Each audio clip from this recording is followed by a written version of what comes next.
নেত্রকোনায় travel এজেন্সির স্থানীয় এজেন্টের প্রতারণার শিকার ৬ যুবক। ভালো চাকরির আশ্বাসে ভিটে মাটি বিক্রি করে সৌদি আরব গিয়ে চরম বিপাকে তারা।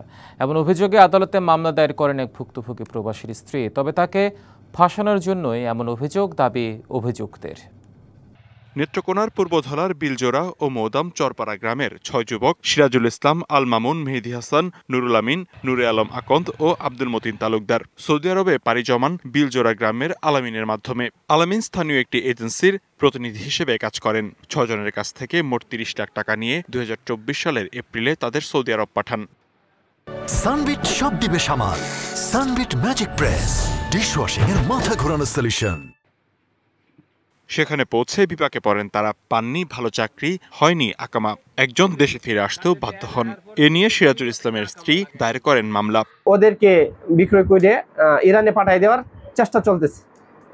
এই অভিযোগে বাদী সাবিনা আক্তার বিজ্ঞ আদালতে মামলা দাখিল করলে বিজ্ঞ আদালত সিআইডিকে এটা তদন্তপূর্বক প্রতিবেদন পাঠানোর জন্য নির্দেশ প্রদান করছে। ভালো চাকরি দেওয়ার প্রতিশ্রুতি দিয়ে প্রতারণা করা হয় তাদের সাথে, এমন অভিযোগ পরিবারের।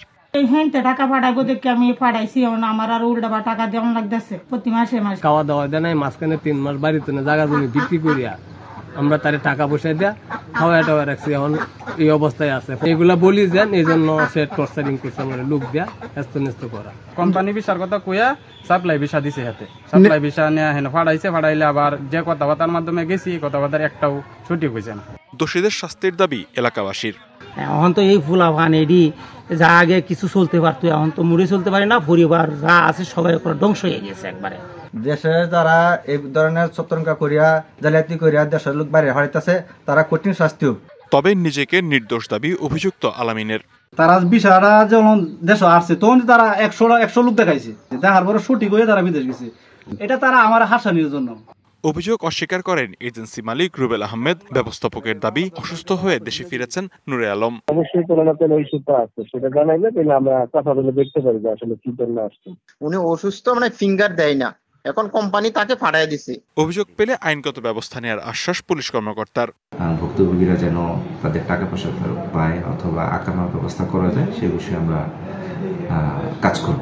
প্রকৃত অপরাধীকে আইনের আওতায় আনতে প্রশাসন উদ্যোগ নেবে প্রত্যাশা এলাকাবাসীর। DBC news desk.